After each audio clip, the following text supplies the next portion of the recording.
Well, Prince, so Genoa and Lucca are now just family estates of the Bonapartes. But I warn you, if you don't tell me that this means war, if you still try to defend the infamies and horrors perpetrated by that Antichrist, I really believe he is Antichrist, I will have nothing more to do with you, and you are no longer my friend, no longer my faithful slave, as you call yourself. But how do you do? I see I have frightened you. Sit down and tell me all the news.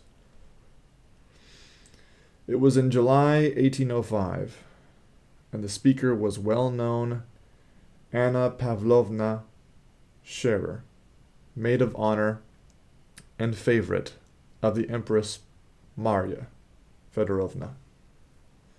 With these words, she greeted Prince Vasily Kuragin, a man of high rank and importance, who was the first to arrive at her reception. Anna Pavlovna had had a cough for some days. She was, as she said, suffering from la grippe. Grippe being then a new word in St. Petersburg, used only by the elite. All her invitations, without exception, written in French, and delivered by a scarlet liveried footman that morning, ran as follows. If you have nothing better to do, Count, or Prince, and if the prospect of spending an evening with a poor invalid is not too terrible, I shall be very charmed to see you tonight between 7 and 10. Annette Scherer. Heavens, what a virulent attack! Replied the prince, not in the least disconcerted by this reception. He had just entered, wearing an embroidered court uniform, knee breeches and shoes, and had stars on his breast, and a serene expression on his flat face. He spoke in that refined French in which our grandfathers not only spoke, but thought, and with the gentle, patronizing intonation natural to a man of importance, who had grown old in society and at court. He went up to Anna Pavlovna, kissed her hand, presenting to her his bald, scented, and shining head, and complacently seated himself on a sofa. First of all, dear friend, tell me how you are. Set your friend's mind at rest, said he without altering his tone, beneath the politeness and affected sympathy of which indifference and even irony could be discerned. Can one be well while suffering morally? Can one be calm in times like these if one has any feeling? Said Anna Pavlovna. You are staying the whole evening, I hope? And the fete at the English ambassador's? Today is Wednesday. I must put in an appearance there, said the prince. My daughter is coming for me to take me there. I thought today's fete had been cancelled. I confess all these festivities and fireworks are becoming wearisome. If they had known that you wished it, the entertainment would have been put off, said the prince, who, like a wound-up clock, by force of habit said things he did not even wish to be believed. Don't tease. Well, and what has been decided about Novosiltov's dispatch? You know everything. What can one say about it? Replied the prince in a cold, listless tone. What has been decided? They have decided that Bonaparte has burnt his boats, and I believe that we are ready to burn ours. Prince Vasily always spoke languidly, like an actor repeating a stale part. Anna Pavlovna Scherer, on the contrary, despite her 40 years, overflowed with an animation and impulsiveness. To be an enthusiast had become her social vocation, and, sometimes even when she did not feel like it, she became enthusiastic in order not to disappoint the expectations of those who knew her. The subdued smile which, though it did not suit her faded features, always played round her lips, expressed, as in a spoiled child, a continual consciousness of her charming defect, which she neither wished, nor could, nor considered it necessary to correct.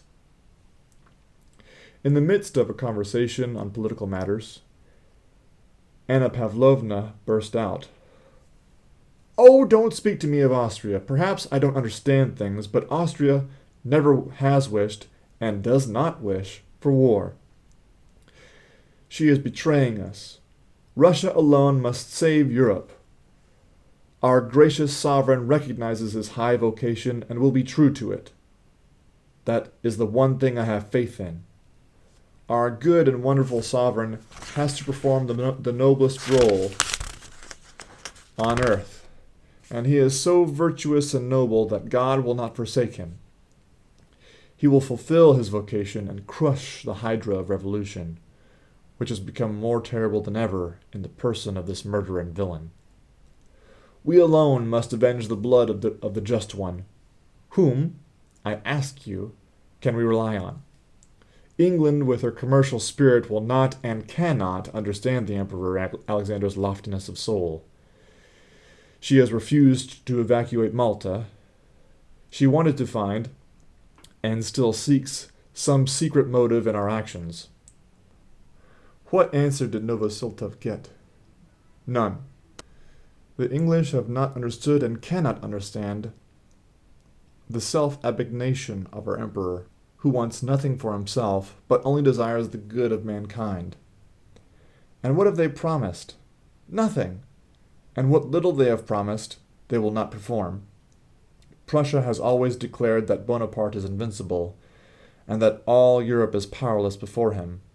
And I don't believe a word that Hardenberg says, or Haugwitz either. This famous Prussian neutrality is just a trap. I have faith only in God and the lofty destiny of our adored monarch.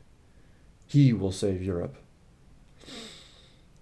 She suddenly paused, smiling at her own impetuosity. "I think," said the prince with a smile, "that if you had been sent instead of our dear Wenzergorod, you would have captured the King of Prussia's consent by assault. You are so eloquent. Will you give me a cup of tea?" "In a moment, apropos," she added, becoming calm again. "I am expecting two very interesting men tonight. Le Vicomte de Mortemart, who is connected with the Montmorencys through the Rohans, one of the best French families. He is one of the genuine émigrés, the good ones. And also the Abbé Morio. Do you know that profound thinker? He has been received by the Emperor. Had you heard?" "I shall be delighted to meet them," said the prince. "But tell me," he added with studied carelessness, as if it had only just occurred to him, though the question he was about to ask was the chief motive of his visit. "Is it true that the Dowager Empress wants Baron Funk to be appointed his first secretary at Vienna? The Baron, by all accounts, is a poor creature." Prince Vasily wished to obtain this post for his son, but others were trying through the Dowager Empress Maria Fedorovna to secure it for the Baron. Anna Pavlovna almost closed her eyes to indicate that neither she nor anyone else had a right to criticize what the Empress desired, or was pleased with. "Baron Funk has been recommended to the Dowager Empress by her sister," was all she said, in a dry and mournful tone. As she named the Empress, Anna Pavlovna's face suddenly assumed an expression of profound and sincere devotion and respect mingled with sadness, and this occurred every time she mentioned her illustrious patroness. She added that Her Majesty had deigned to show Baron Funck beaucoup d'estime, and again her face clouded over with sadness. The prince was silent and looked indifferent, but, with the womanly and courtier-like quickness and tact habitual to her, Anna Pavlovna wished both to rebuke him, for daring to speak he had done of a man recommended to the Empress, and at the same time to console him. So she said, "Now about your family. Do you know that since your daughter came out, everyone has been enraptured by her? They say she is amazingly beautiful." The prince bowed to signify his respect and gratitude. "I often think," she continued after a short pause, drawing nearer to the prince and smiling amiably at him, as if to show that political and social topics were ended and the time had come for intimate conversation, "I often think how unfairly sometimes the joys of life are distributed. Why has fate given you two such splendid children? I don't speak of Anatole, your youngest. I don't like him." She added in a tone admitting of no rejoinder, and raising her eyebrows, "Two such charming children. And really you appreciate them less than anyone, and so you don't deserve to have them." And she smiled her ecstatic smile. "I can't help it," said the prince. Levader would have said I lacked the bump of paternity. "Don't joke. I mean to have a serious talk with you. Do you know I am dissatisfied with your younger son? Between ourselves," and her face assumed its melancholy expression, "he was mentioned at Her Majesty's, and you were pitied." The prince answered nothing, but she looked at him significantly, awaiting a reply. He frowned. "What would you have me do?" he said at last. "You know I did all a father could for their education, and they have both turned out fools.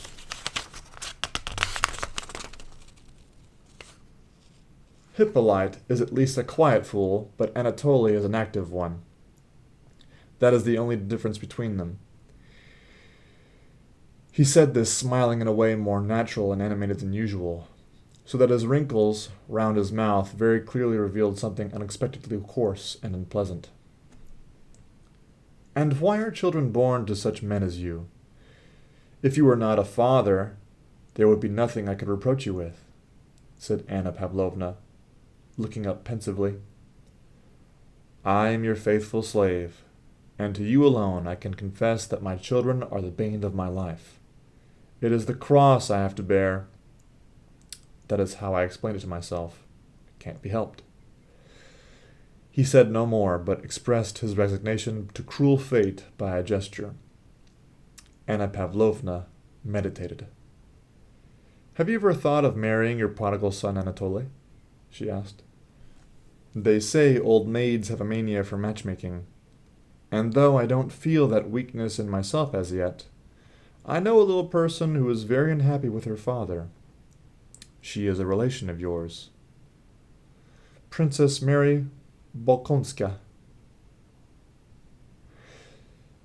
The Prince Vasily did not reply, though, with the quickness of memory and perception befitting a man of the world, he indicated by a movement of the head that he was considering this information. "Do you know," he said at last, evidently unable to check the sad current of his thoughts, "that Anatole is costing me 40,000 rubles a year? And," he went on after a pause, "what will it be in 5 years if it goes on like this?" Presently he added, "That's what we fathers have to put up with. Is this princess of yours rich?" "Her father is very rich and stingy. He lives in the country. He is the well-known Prince Bolkonsky, who had to retire from the army under the late emperor, and was nicknamed the King of Prussia. He is very clever, but eccentric and a bore. The poor girl is very unhappy. She has a brother. I think you know him. He married Lisa Minen lately. He is an aide-de-camp of Kutsov's and will be here tonight. Listen, dear Annette, said the prince, suddenly taking Anna Pavlovna's hand and for some reason drawing it downwards. Arrange that affair for me, and I shall always be your most devoted slave, with an F, as a village elder of mine writes in his reports. She is rich and of good family, and that's all I want. And with the familiarity and easy grace peculiar to him, he raised the maid of honor's hand to his lips, kissed it, and swung it to and fro as he lay back in his armchair, looking in another direction. Attendez, said Anna Pavlovna, reflecting. I'll speak to Lisa, young Bolkonsky's wife, this very evening, and perhaps the thing can be arranged. It shall be on your family's behalf that I'll start my apprenticeship as old maid.